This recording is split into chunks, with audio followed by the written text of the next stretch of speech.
And so that's precisely why we've written a new book, to try and combat what so many of the existing textbooks get wrong. It's a different world these days, and it is dominated by people who are trying to push a narrow ideological view. All throughout history, despots and dictators and government rulers of various stripes have all seen the indoctrination of the young as a way to maintain and augment their power.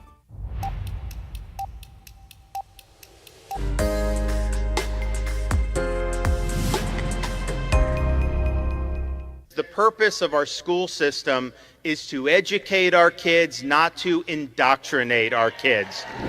We've enacted a Parents' Bill of Rights that recognizes that parents have a fundamental role. We have banned ideologies like critical race theory from our K through 12 schools. We are not going to spend taxpayer dollars teaching our kids to hate our country or to hate each other. We're also not going to let the left manipulate history by trying to act like the American Revolution was about things that it wasn't, and doing that to try to suit a modern ideological agenda. Hello and welcome. This is your host, Olivia Brown, and reporter Grant Atkinson in the house with me today. We're going to be talking about the rally that just happened down the street from us in Arizona. Florida Governor Ron DeSantis came to support governor's candidate Kari Lake and Senate candidate Blake Masters last night. And some of the greatest parts were what he had to say about Mar-a-Lago and the raid in his home country. These agencies have now been weaponized to be used against people that the government doesn't like.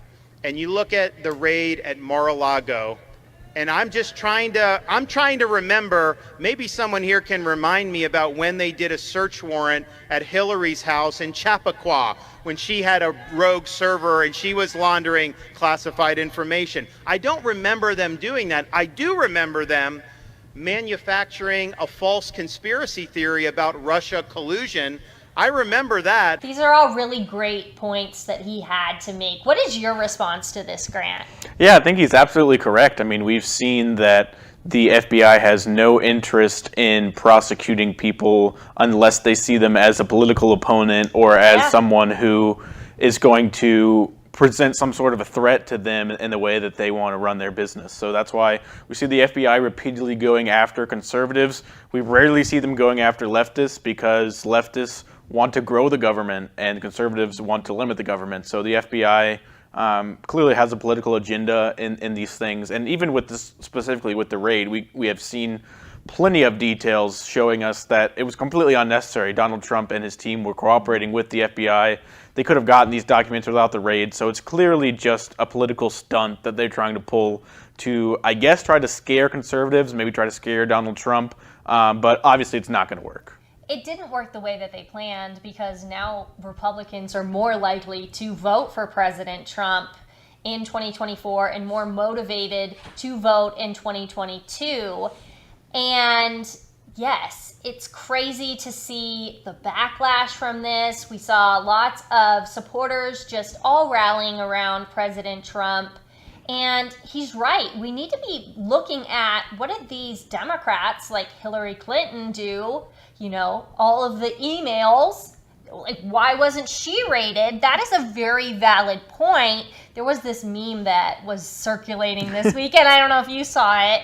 It was hilarious. It was this lyrical video of putting together the statements that Hillary Clinton made, and it really showed what is wrong with what she did, and that we weren't prosecuting it then. So why are we prosecuting Trump now, only a mere 90 so days before the midterms? Mm-hmm.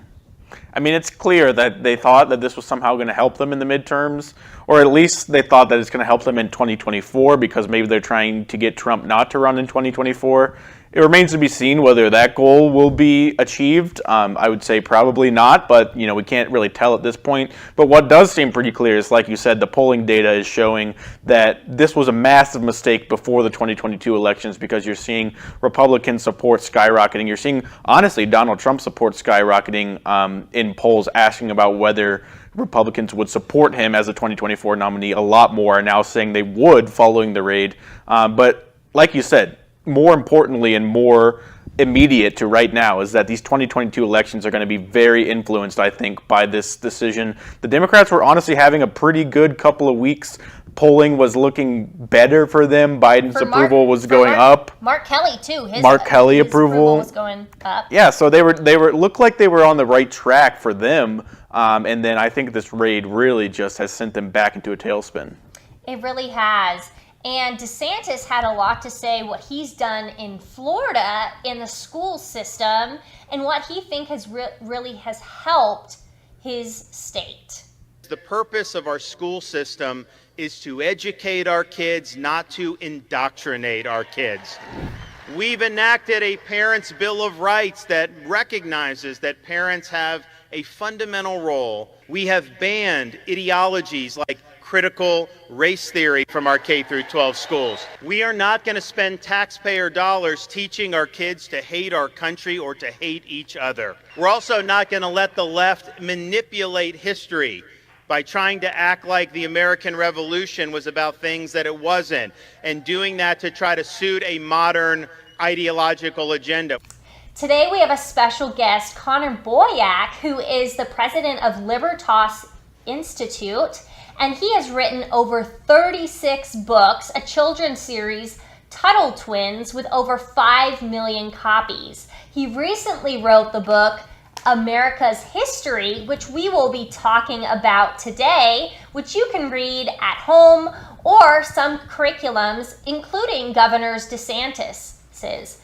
So, Conor, what do you have to say about what Governor DeSantis just showed us in that video?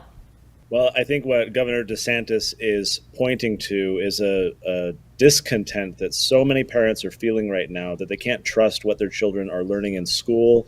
They don't know what agendas are being pushed inside the classroom when the door is closed. They don't even know if they can trust the curriculum and the textbooks anymore. And so what we're finding is that a lot of the kind of teacher training colleges are pumping out these left-leaning teachers who see their classroom as a platform, not as a forum for even discourse for people to engage in at various ages. And so, especially when it comes to American history, the textbooks that are out there are really doing a poor job. They're only teaching kids names and dates and battles and facts and all kinds of superficial stuff. They're not teaching kind of the inspiring ideas, the stories, the classical liberal values that the founding fathers had. And it's those ideas that are increasingly under attack today. But if kids aren't learning about them, if they're not learning about them the right way, then I think we're doing a big disservice to the founding generation who was really trying to bestow upon us these ideals. And so that's precisely why we've written a new book, to try and combat what so many of the existing textbooks get wrong.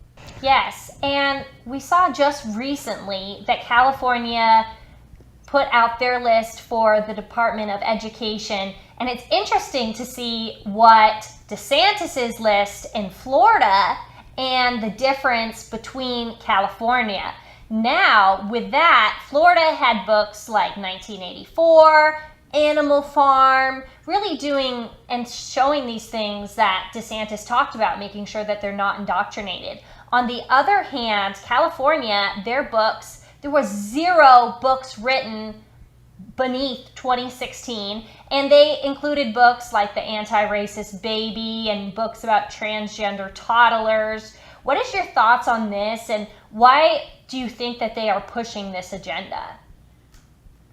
Well, you got to hand it to Florida. They also included the Tuttle Twins books on their official reading list for 3rd and 4th graders. So they're doing something right over there, at least in this humble author's opinion.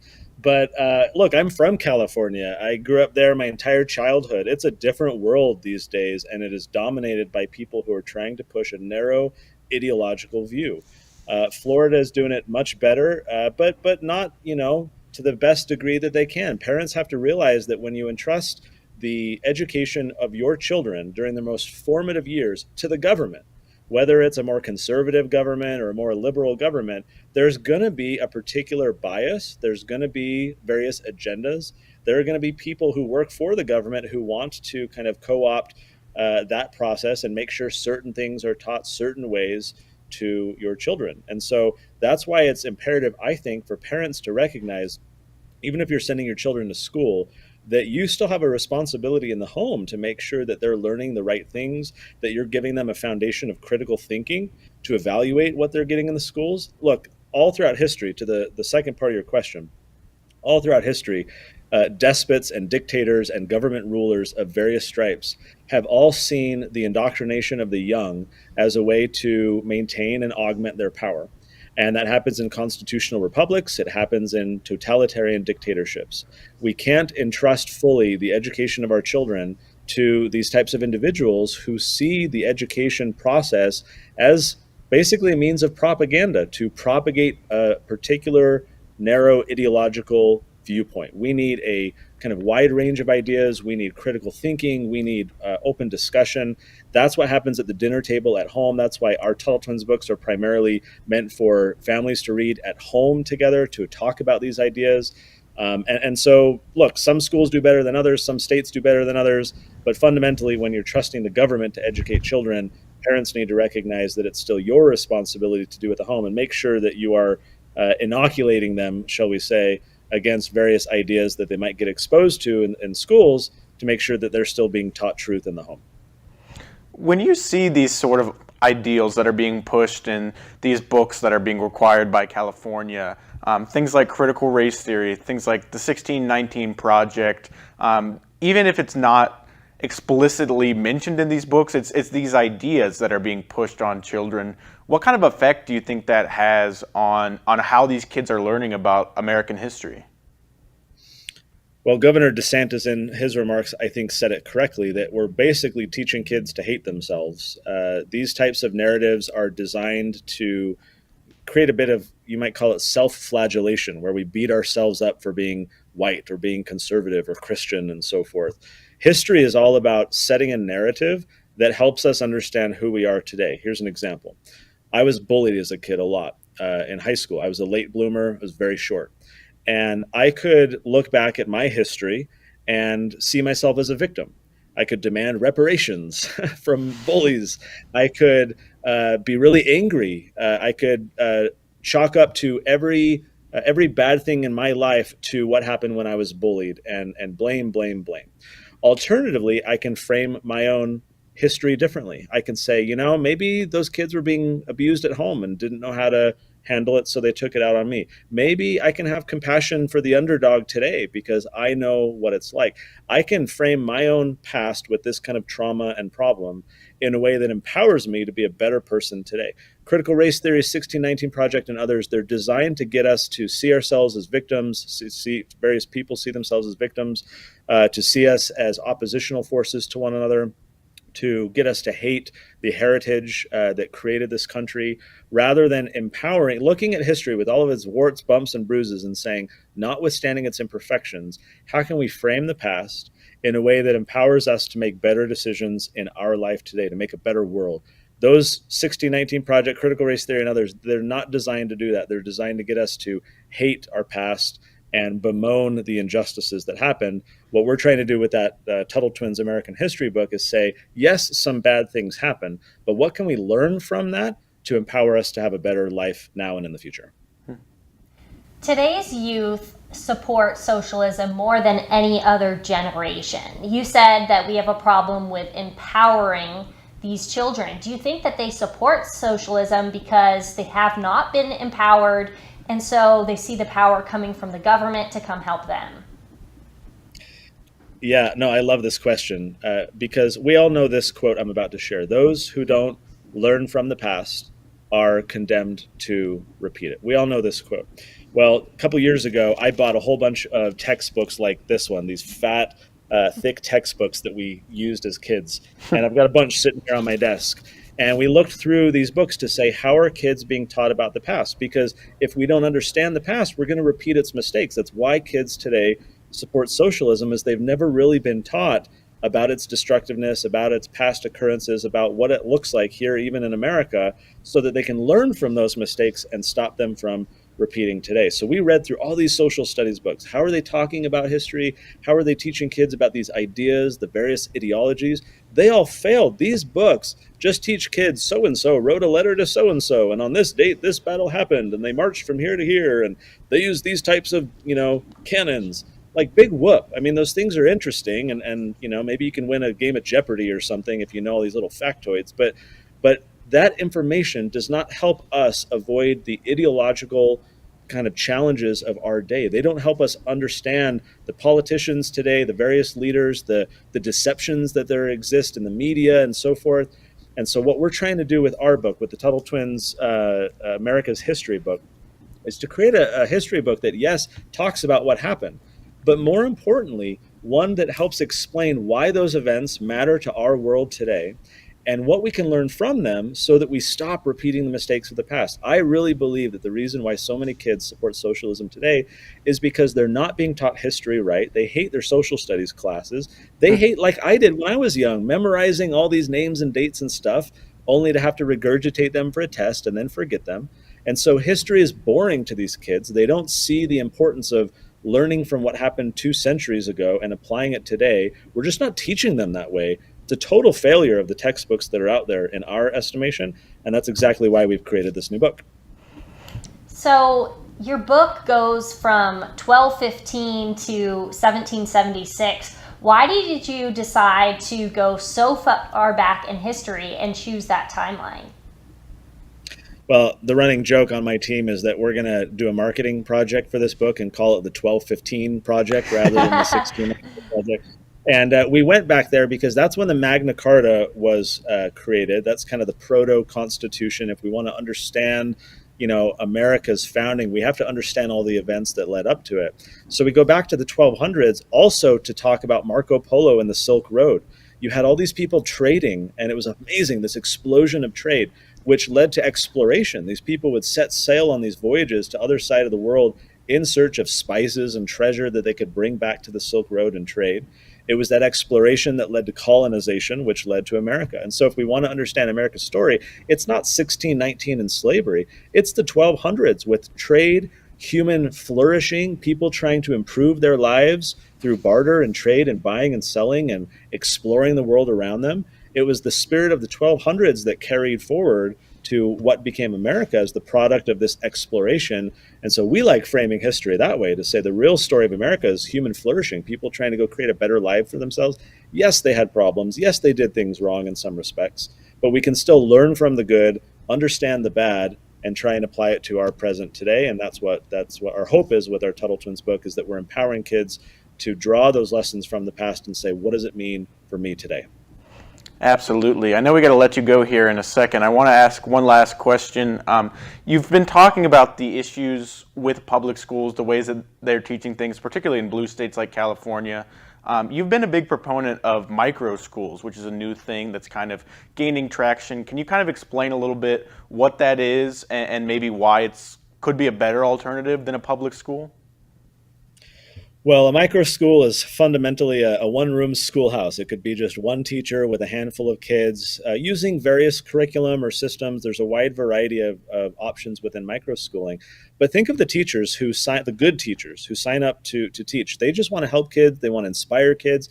They find themselves in the middle of this bureaucracy with this top-down common core standard mandates tying their hands. Their job is more about classroom management rather than teaching and inspiring kids. So micro schools for teachers help fulfill the vision that so many of them sought after. And that is, I just want to teach to a bunch of kids. And when they sit down with 8, 10, 15, 20 kids in their little, one-room school, or some do it online, they can do it very affordably because they're not having to fund all this bureaucracy and everything on top of them. They can earn more than they were working in public school. They can have a direct connection with the parents who employ that teacher so that there's more accountability and more communication. It's a huge win-win for a lot of teachers and parents out there. And so post-pandemic, where we had Zoom schools and everyone was homeschooling for a little while, micro schools have really emerged from these like pandemic pods that we used to call them, where a lot of teachers are seeing this is a better option for them. And I think it's good because to the extent that you have these top-down mandates and these centralized schools, that's when they become a problem, when someone can co-opt one process and then affect, thousands or tens of thousands of kids. But this is effectively the decentralization of education by having this kind of diaspora of micro schools all across the country where teachers and students are more closely connecting, Parents are a part of the process as well. So I'm actually very hopeful for the future of education in America, precisely because of movements like microschooling to better empower kids and help teachers do what they sought out to do in the first place, which is actually inspire these kids to love learning. I know that I'm definitely going to be giving your book to my nephews who are going to love it. Where can our viewers find your book, and do you have any other products or curriculum that you offer? So this book is at TuttleTwins.com/history. And when you're at TuttleTwins.com, we've got tons of stuff. We've got books for toddlers, little board books like the ABCs of Liberty. We've got books for teenagers. We've got everything in between, curriculum, games, a cartoon. We're trying to create a content empire where no matter the age of your kid, no matter how they like to learn, we've got something for them to learn the ideas of freedom, because schools aren't teaching this stuff. If anything, they're teaching quite opposite ideas. And so we're trying to empower parents to have a ton of resources for kids of all kinds of ages, and they're all at TuttleTwins.com. Thank you so much for joining us, and I hope you can come back another time when you write your next book. I know you've written over 30 books. That is amazing. Thank you so much for joining us today. Thank you, guys. I appreciate it. Today marks the 1-year anniversary that Biden withdrew troops from Afghanistan, and it caused over 800 Americans to be left, over tens of thousands Afghan allies, and 13 members of our troops died. And Biden is nowhere to be seen today talking about this. It seems he doesn't even have a press release scheduled for today. Yeah, I mean, it's, I guess, not that surprising, because what could he possibly say at this point? I mean, it's clear that his botched withdrawal caused, like you said, the direct death of 13 American soldiers. And then, you know, it's hard to know exactly how many people were left behind, but those estimates of 800 plus Americans, tens of thousands of Afghan allies, I mean, that's a major, major blunder. And Biden is hoping that a year has gone by, maybe Americans are going to forget about it, and so I guess his best strategy is just to not address it. It's disgusting, honestly, for the families who lost their loved ones because of him, that he would try to ignore this. But it's pretty much consistent with what we've seen the Biden administration do throughout Biden's tenure, and so it's unfortunately not that surprising to me to see this. Yes. And these numbers that we're using just came out from a report that was released yesterday from the House GOP that was over 100 pages looking into this and seeing really what went wrong there and what did go wrong. Yeah, one of the strongest allegations in the report is that Biden basically lied to the American people on multiple occasions, which there have been accusations of this, since the botched withdrawal happened. But there were some specifics in here, specifically with the way that he was telling the American people this was a well thought out decision. He consulted with top military officials, consulted with allies in Afghanistan, and then also top military officials here in the United States, and that they all decided as a team that they needed to fully withdraw from Afghanistan because that was the right thing to do. This report, it was cited in the Washington Examiner. It's from the GOP lawmakers, and it said that Biden, in fact, did not listen to some of his top advisors. It said people including General Mark Milley, who we know is no fan of Trump. He's definitely not a traditional conservative. Even he was saying, you know what, maybe we should not pull everyone out. We should probably keep at least 2,500 troops in there to kind of make sure that, well, what happened didn't happen, which was that the Taliban took over. There was complete collapse. Biden was advised by Milley and others to keep 2,500 troops in there, according to this report, and he decided not to do it. So this idea that it was not his choice, but it was a large meeting of all these allies and officials, and they all came to this decision together. It seems that was, frankly, a lie, because we now have a report, if this report is true, saying that he had officials telling him not to do this, and he did it anyway. Yes, and looking at the 1-year anniversary, we see the Taliban has been in power for exactly a year, and they are in crisis now. They are seeing so many problems after they took over, and it's so sad, and I'm so sad thinking about those lives that were lost for the Americans and also the Afghanis who were hurt and seeing all these problems from this. all these issues stemmed from Biden's failures. And so we really need to be criticizing Biden, continuing to hammer him on this. And I think it's important, with this anniversary being here right before the midterms, is going to help people to remember to vote Republican over Democrat, because that failure from Joe Biden and all these Democrats who have continued to vote for Joe Biden after this are all really complicit. Yeah, exactly. I think that that's why it's important, and also even more important than any sort of political motivations that we may have is the fact that there were American lives lost, and those lives are important. Biden may not think that they're important enough to mention because of the potential to hurt his political career, but these things did happen, and we need to remember these people, not even for any political reason, just for a human reason. And it just so happens that that same reason makes it look pretty poor for Joe Biden and his outlook on foreign policy leadership in general. Makes him look pretty bad. So kind of both those things are related, but certainly important to remember. It'll be interesting to see how this plays out. Thank you so much for joining us today. And remember, we are going to be here Monday, Wednesday, Thursday. So make sure to continue to tune in, and have a great day.